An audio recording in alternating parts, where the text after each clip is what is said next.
Tous les Noirs sont-ils des Noirs? Diagnostic clinique d'une crise identitaire. Les peuples africains ou d'origine africaine ont, à différentes périodes, de gré ou de force, migré vers d'autres continents, à savoir l'Europe, l'Amérique, l'Asie, et s'y sont établis, mélangés. Voilà maintenant que depuis un certain temps, un bon nombre d'Africains et leurs descendants semblent se découvrir une autre identité ethno-raciale, présumée distincte de celle historiquement catégorisée de noir, en affirmant souvent que ce n'est pas parce que je suis noir que je suis noir. Bien que la catégorie noire soit généralement employée en français pour distinguer un être humain et à la peau foncée, originaire notamment d'Afrique subsaharienne, ce terme peut être utilisé pour désigner d'autres groupes humains ailleurs dans le monde. Alors, il conviendra donc ici pour moi de rendre compte d'un paradoxe. Tous les Noirs sont-ils des Noirs? Autrement dit, noir, c'est noir. De fait, qu'est-ce qui peut nous amener à l'heure actuelle à penser que parce qu'une personne présente certains traits physiques et ou psychologiques stéréotypés des Noirs, cela fait mécaniquement d'elle une Noire? À penser que ces critères essentialisés seraient suffisamment valides pour la catégoriser dans l'un ou l'autre des sous-groupes géographiques de l'humanité. Je vais essayer de sonder cette question à la fois ancienne parce qu'elle remonte à l'histoire de l'esclavage et qui n'en reste pas moins très actuelle et pertinente. Il y a deux thèses qui s'affrontent. Pour ce faire, je vais donc, dans un premier temps, creuser pour voir pourquoi tous les Noirs ne sauraient être des Noirs. Je vais essayer dans un second temps d'émettre quand même quelques réserves. Bah ouais, parce qu'il ne faut pas déconner non plus. Hein? Et je terminerai dans un troisième temps en abordant l'aspect purement clinique de la question. Tous les Noirs ne sont pas des Noirs. Il y a au moins deux séries d'arguments qui peuvent être invoqués en faveur de cette thèse. En premier lieu, les races n'existent pas. Rappelons ici avant toute chose que c'est en 1775 que Johann Friedrich Blumenbach divisa les hommes en 5 races, hiérarchisées entre elles, sur la base de critères physiques et culturels non scientifiques, identifiés par 5 couleurs de peau, à savoir l'Américain rouge, le Caucasien blanc, l'Éthiopien noir, le Malais brun et le Mongol jaune. À la fin du siècle dit des Lumières, la race était donc entrée dans le vocabulaire scientifique comme catégorie d'analyse des différences entre les hommes. Au cœur des distinctions raciales se situait bien la race noire qui fit l'objet de toutes les attentions théoriciennes parce qu'elle était en quelque sorte le standard permettant de mesurer les autres races, d'en évaluer l'éventuelle dégénérescence par contamination raciale et aussi parce que cette race était considérée comme servile. Depuis les années 70, des études scientifiques fondées sur la génétique, je ne parle pas ici des superstitions religieuses, je dis ça pour les créationnistes, donc ces études scientifiques ont montré que le concept de race n'était pas pertinent pour caractériser les différents sous-groupes géographiques distincts au sein de l'espèce humaine. Car la variabilité génétique entre les individus d'un même sous-groupe est plus importante que la variabilité génétique moyenne entre sous-groupes géographiques. Dit autrement, il existe plus de différences socioculturelles entre un Japonais, un Congolais et un Grec, par exemple, que de différences génétiques. Le consensus scientifique actuel rejette donc, en tout état de cause, la présence d'arguments biologiques pour légitimer la notion de race. Cela est d'autant plus vrai que tous les différents sous-groupes géographiques sont féconds entre eux et que la vitalité de ceux que l'on appelle abusivement des métis est la preuve de l'unité de la race humaine qui crée la diversité. Tandis que si l'on prend le cas du bardo et du mulet par exemple, qui sont des hybrides issus du croisement d'un étalon et d'une ânesse et inversement, on voit qu'ils sont, eux, statistiquement stériles. C'est pourquoi la notion de métis n'a pas plus de validité scientifique, puisqu'elle suppose l'existence préalable de races pures. Or, les races pures, dans le règne animal, ne peuvent exister qu'à l'état expérimental au laboratoire, avec des souris par exemple. Donc, le concept de race ne peut pas être utilisé pour assigner à résidence des groupes humains. Purgés de toute signification biologique, on considère les concepts de race et de métis dans un sens historique et social essentiellement. Il est même plus juste de parler de genre humain qui serait composé de groupes divers et différents socialement et culturellement. Ainsi, d'un point de vue biologique, la peau foncée est un épiderme qui comporte un fort taux de mélanine. C'est donc une adaptation génétique issue de la sélection naturelle permettant une protection face aux effets nocifs comme les brûlures ou les cancers, des radiations UV dans le milieu fortement ensoleillé. Si toute l'humanité avait la même couleur de peau au départ et qu'il y a eu seulement une pression de sélection pour une couleur de peau moins foncée, parler des noirs, n'est-ce pas supposer qu'il existerait une race noire, alors même que le concept de race, on l'a vu, est complètement inopérant pour différencier les différents sous-groupes géographiques humains. Ou alors, si l'on interprète maintenant le concept de race dans son acception socio-culturelle, on voit que le groupe des Noirs est infiniment divers socialement et culturellement. Et mettre tous les Noirs dans le même sac catégoriel, n'est-ce pas une opération problématique? Plus simplement, parler des Noirs, n'est-ce pas construire de toutes pièces un groupe faussement homogène? En deuxième lieu, quand bien même il existerait un Noir dans un sens historique et biologique, il n'est passablement qu'africain. Il faut d'abord rappeler que les termes fondamentalement racistes de nègre et dans l'esprit de l'esclavage de noir que les théoriciens européens du racialisme et du racisme ont commencé à appliquer aux Africains et à leurs descendants dès le XVe siècle ne désignent pas ordinairement les indigènes de l'Océanie, papous, aborigènes, ni du subcontinent indien, dravidien, négritos, dont je précise que la peau est souvent beaucoup plus foncée que celle de certains Africains et, à plus forte raison, de beaucoup d'afrodescendants. L'idée d'homme noir qui fonde le racisme est fondamentalement intimement liée à l'esclavage et à la colonisation, si bien que le terme noir renvoie dans l'imaginaire collectif étriqué des principaux intéressés et accessoirement des autres à un passé proche, peu glorieux et moins idéalisé des Africains. D'autant plus que noir, nègre et esclave étaient pratiquement synonymes au XVIIIe siècle.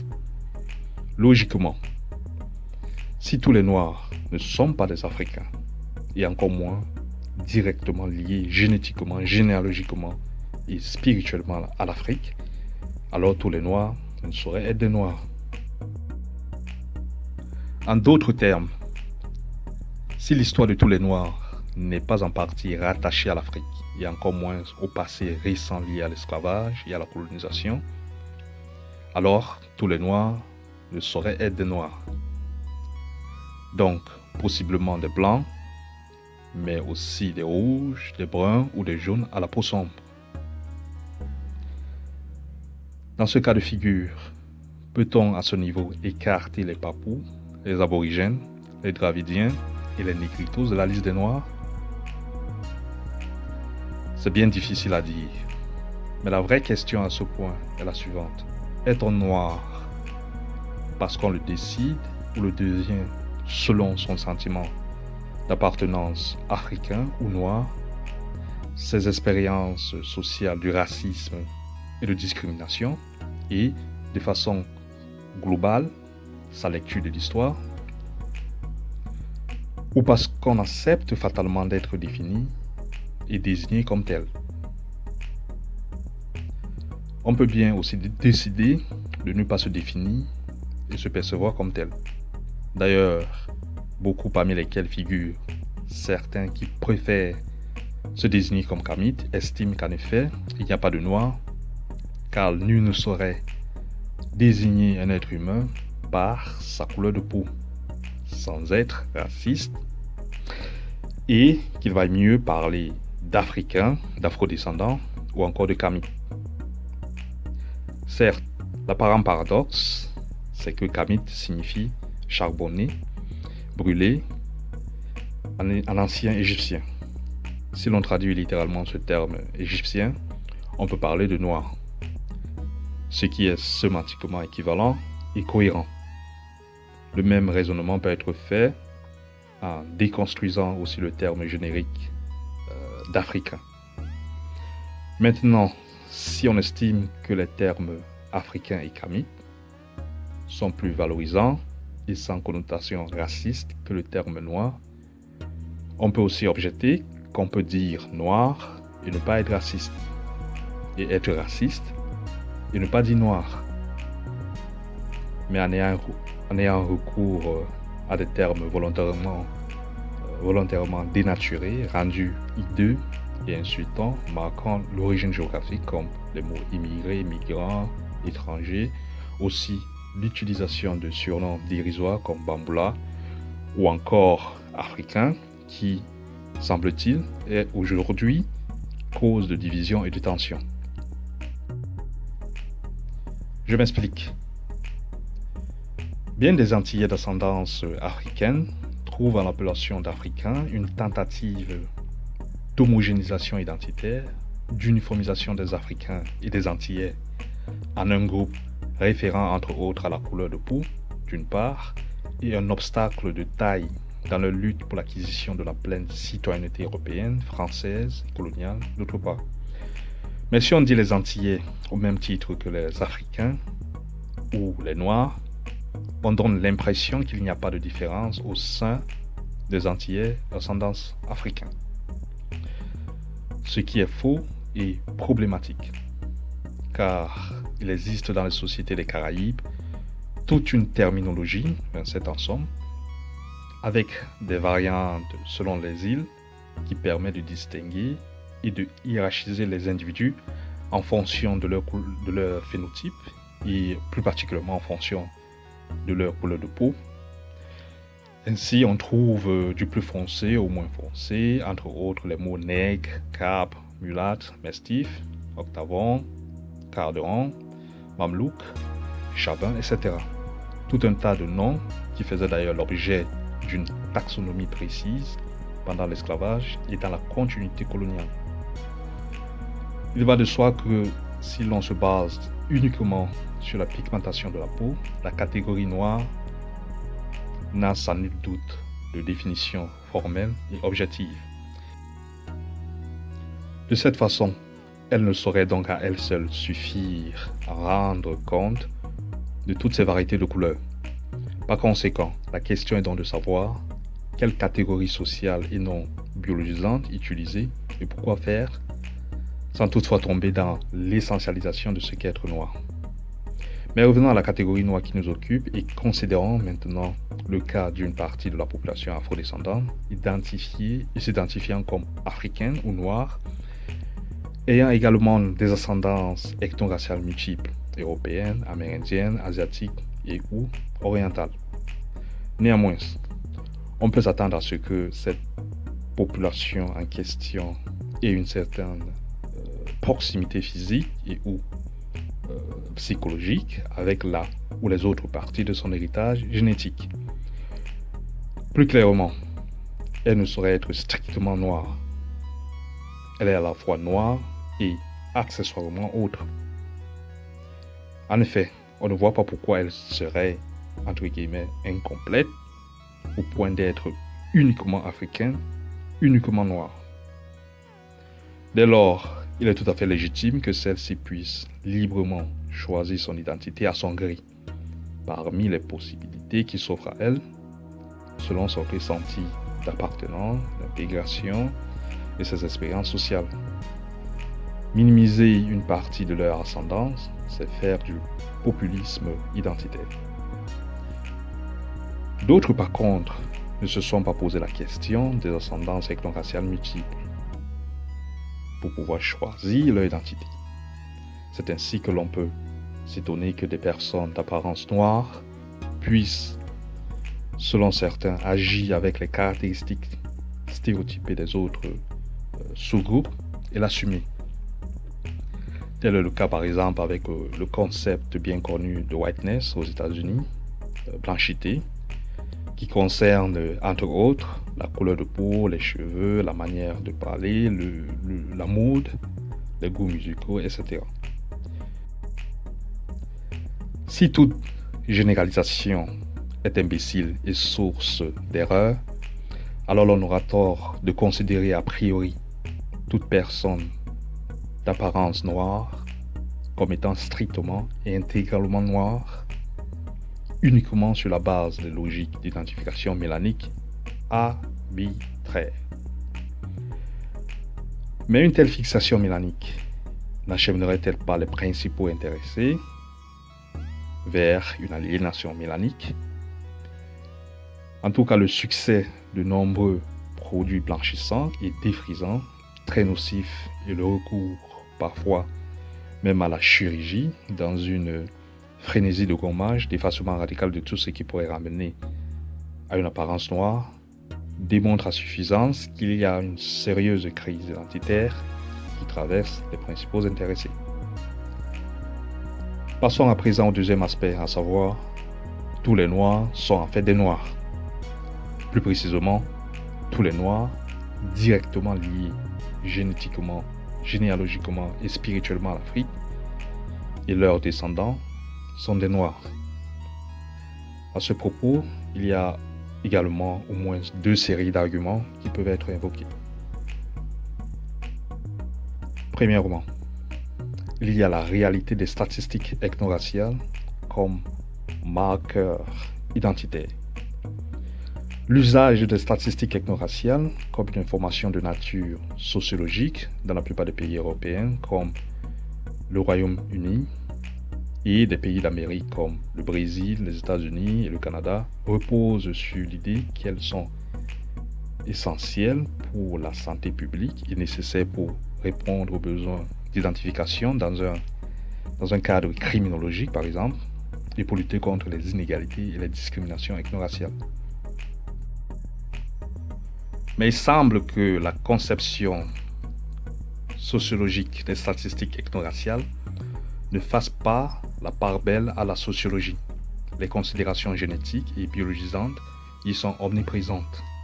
En effet, les catégories proposées pour construire les statistiques ethno-raciales ne sont pas des catégories statistiques au sens usuel du terme, et encore moins des catégories sociales.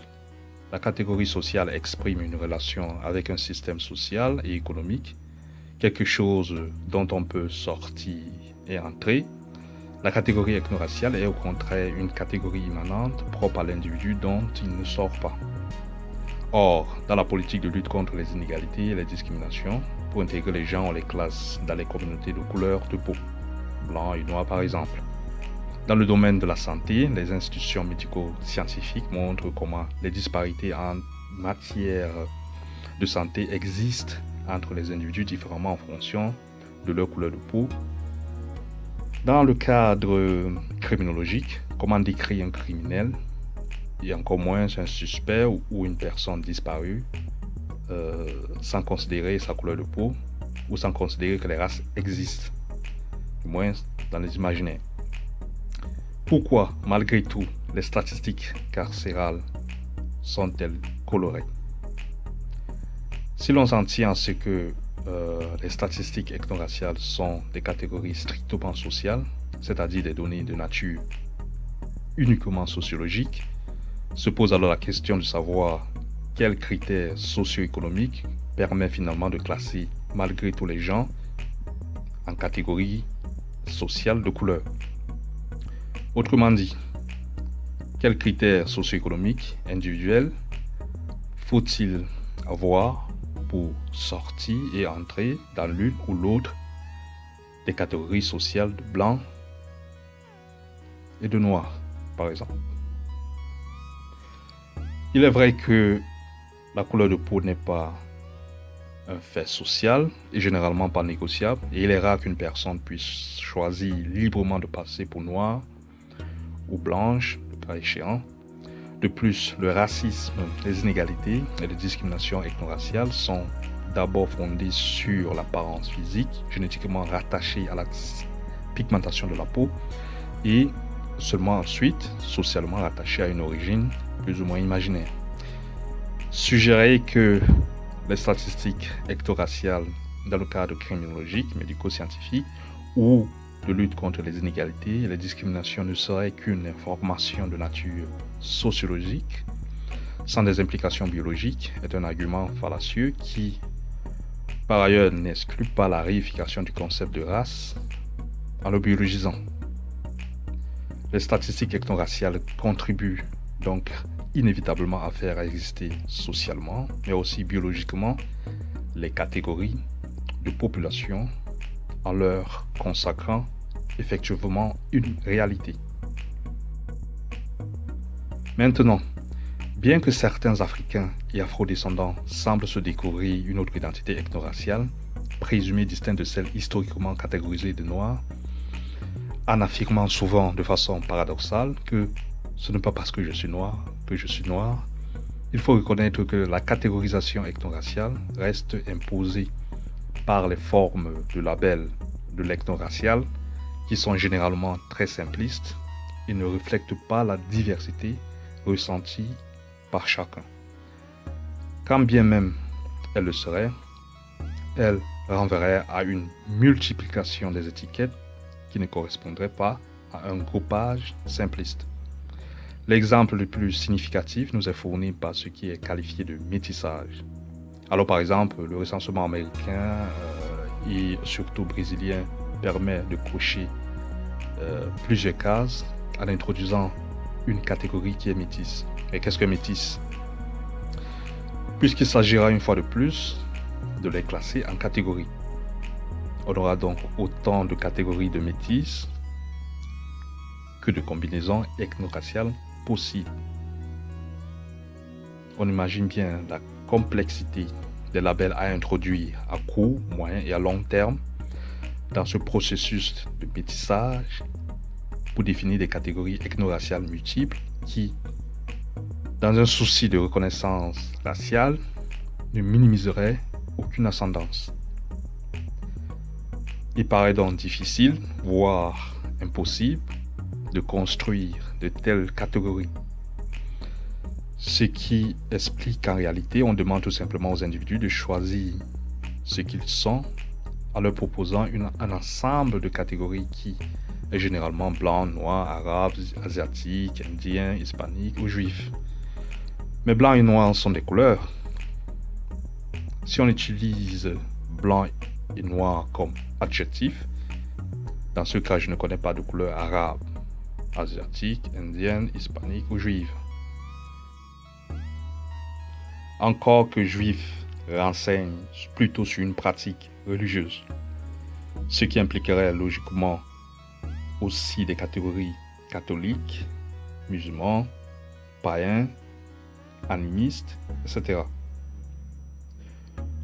Ou alors, si blanc et noir sont utilisés comme nom, dans ce cas, il vaudrait mieux parler d'Européens et d'Africains pour garder une certaine cohérence dans la dénomination. Il est donc peu probable que ceux des Africains, afrodescendants ou noirs en général, qui s'auto-identifient à des catégories ethno-raciales imaginaires bricolées sur le tas, ne se reconnaissent pas, ne se sentent pas appartenir au même groupe que ceux qui se désignent, se perçoivent ou sont perçus comme africains, comme noirs. ou encore que leur identité ethno-raciale imaginaire, disparate et hétérogène ne soit valide d'analyse statistique, à moins que l'on introduise d'autres critères réels ou prétendus pour les rendre valides d'analyse statistique. En réalité, l'identité ethno-raciale n'est pas, dans la pratique, simplement du ressort de l'individu. Même lorsque l'individu est autorisé à s'auto-identifier, sa réponse est reclassée par l'État ou les différentes instances administratives. Car les données statistiques, pour être utiles, ne peuvent être aussi disparates et hétérogènes que les sensibilités individuelles, les sentiments d'appartenance de chaque individu. L'utilité des statistiques est donc avant tout d'uniformiser la population en groupes ethno-raciaux ayant autant que faire se peut l'apparence de la légitimité que procure le ressenti d'appartenance, d'auto-identification. Deuxièmement, il y a le zéro blanchité. Comme on vient de voir, la question de la mixité des origines est essentielle. Tout en reconnaissant le fait que les personnes afrodescendantes ayant des ascendances ethno-raciales multiples sont libres de choisir leur identité à leur gré, mais que la nécessité d'uniformisation de la population en groupes ethno-raciaux fait qu'elles sont de toute façon reclassées, je dirais même recadrées par l'État. Il faut cependant noter que la règle racialiste et raciste de la seule goutte de sang, la One Drop Rule, qui existe déjà depuis la fin du 19e siècle, qualifie de noir toute descendance de noirs. C'est une pratique sociale et juridique. Je ne dis pas qu'elle est morale, c'est pas ça la question. Donc c'est une pratique consistant à classer toute personne abusivement appelée métisse dans une race de rang inférieur. On dira aujourd'hui dans un sous-groupe soi-disant de rang inférieur. Ce qui en soi constitue même une limite pratique à l'auto-identification lorsque les personnes devant être classées sont des nouveaux-nés, sont décédés, ou bien se définissent tout simplement comme multiraciales, ou bien encore multiraciales, mais choisissent de ne pas se définir et s'identifier au sous-groupe soi-disant de rang inférieur. Si les Africains et les Noirs en général ne sont pas racialistes et racistes, puisqu'ils n'ont aucun intérêt à l'être, est-ce donc parce qu'ils seraient plus humanistes et universalistes, et que là où les autres voient avant toute chose la couleur de peau, la pureté de sang, eux en revanche voient l'humain? Assurément oui, et c'est bien vrai, vu que l'Afrique est le berceau de l'humanité, des Homo sapiens, il y a environ 200 000 ans, et en vertu du fait que le premier défi pour les Africains, dans un environnement exceptionnellement hostile, a été d'établir les premières sociétés humaines viables et pérennes, dotées des avantages qui allaient leur permettre de se répandre très vite dans toute l'Afrique, puis dans le reste du monde, et officiellement en Europe, depuis seulement 45 000 ans. Donc, vraisemblablement, il n'y aurait pas eu de vie si les premières sociétés africaines n'avaient pas réussi à survivre dans un écosystème peu hospitalier. Autre chose, s'il est malgré tout aussi vrai qu'aujourd'hui, certains individus noirs fortement aliénés et en crise profonde d'identité peuvent chercher à effacer radicalement tout ce qui pourrait les ramener à une apparence noire et agir avec les caractéristiques stéréotypées des autres sous-groupes et l'assumer, il n'en reste pas moins vrai que la première chose dont l'homme africain, l'homme noir, est conscient est que ces individus noirs, pathologiquement aliénés, sont différents de ceux dont ils miment honteusement les traits physiques et psychologiques. Parce qu'être noir quand on n'est pas noir. C'est quand même pas de bol. Donc, si ces individus fortement aliénés et en crise profonde d'identité savaient qu'effectivement qu'ils étaient noirs, comment est-ce qu'ils vivraient? En se blanchissant la peau, en se défrisant les cheveux, en faisant tout ce qui puisse les éloigner le plus loin possible d'une apparence noire. Alors c'est la vie épouvantable et pénible, au point qu'ils entrent dans une contradiction entre leur changement d'apparence et leur identité. C'est-à-dire que si vous dites qu'un être change, par définition, c'est qu'il cesse d'être identique à lui-même. Et s'il demeure identique à lui-même, c'est qu'il n'a pas changé. Donc, il y a une contradiction entre l'identité de soi à soi et le changement opéré. Donc, soit ils sont noirs, mais ils ne le savent pas, et donc c'est comme s'ils ne l'étaient pas. Soit ils le sont, et ils savent cela, et c'est la vie infernale, c'est l'enfer. De sorte que l'on pourrait prédire, en plus du phénomène inquiétant, très répandu dans la communauté noire, du blanchiment de la peau, qui ne change donc rien à leur identité, un fort taux de suicide extrêmement élevé si tous les noirs savaient qu'ils étaient noirs.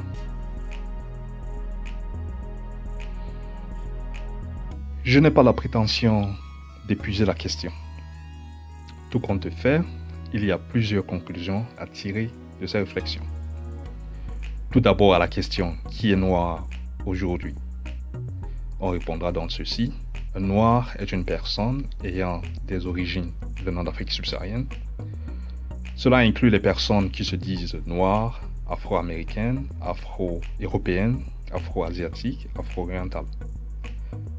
Dans le cas le plus général, est noir celui qui se considère ainsi et estime que son attachement génétique, généalogique ou spirituel à l'Afrique constitue une part essentielle à son identité.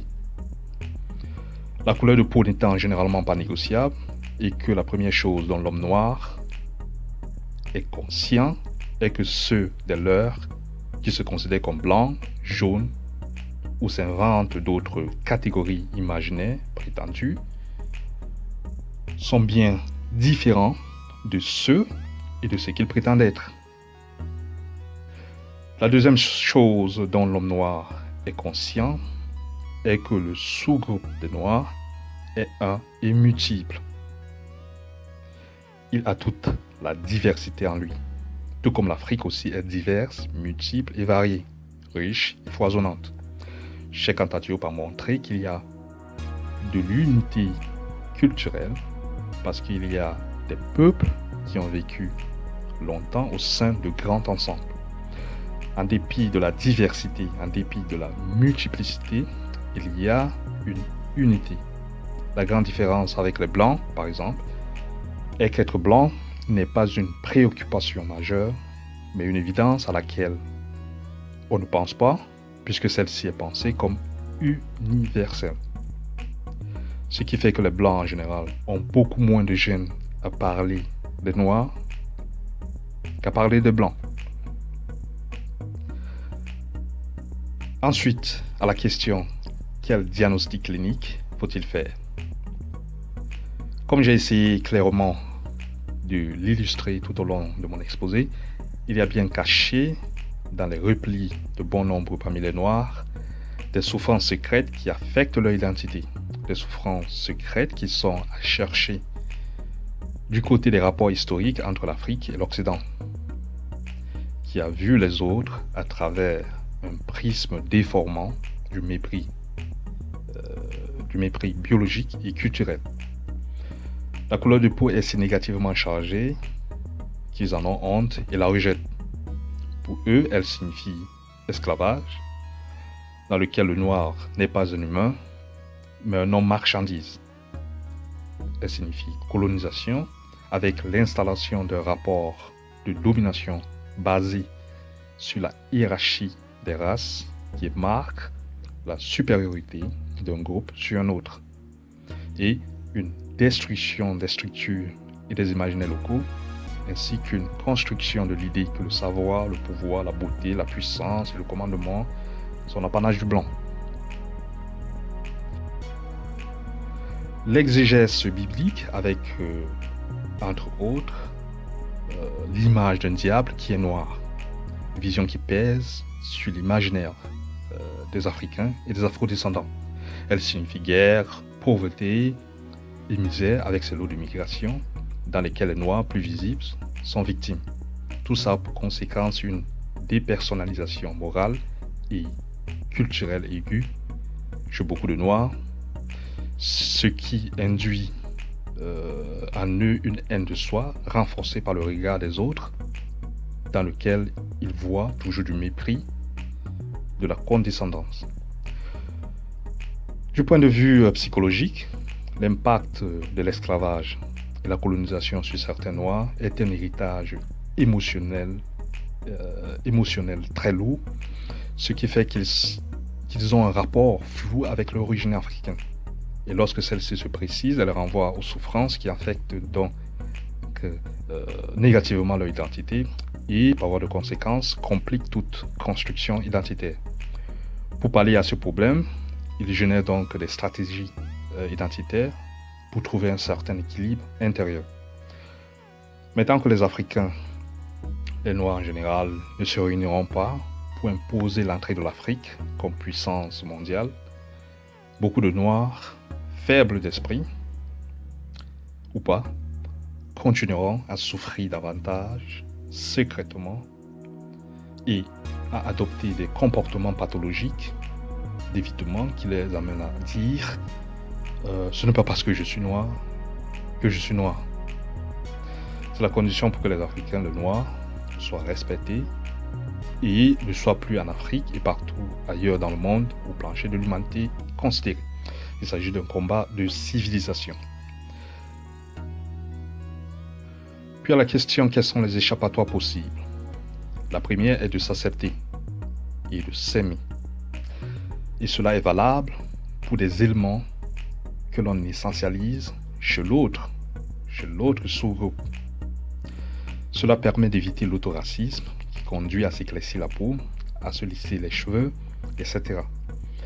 La deuxième échappatoire est de se former et se cultiver en découvrant l'histoire extrêmement riche de l'Afrique, mais aussi ses grandes richesses culturelles, civilisationnelles et spirituelles qu'elle recèle avec ses grands penseurs, ses langues, sa poésie, ses mythes, sa spiritualité, ses philosophies, etc.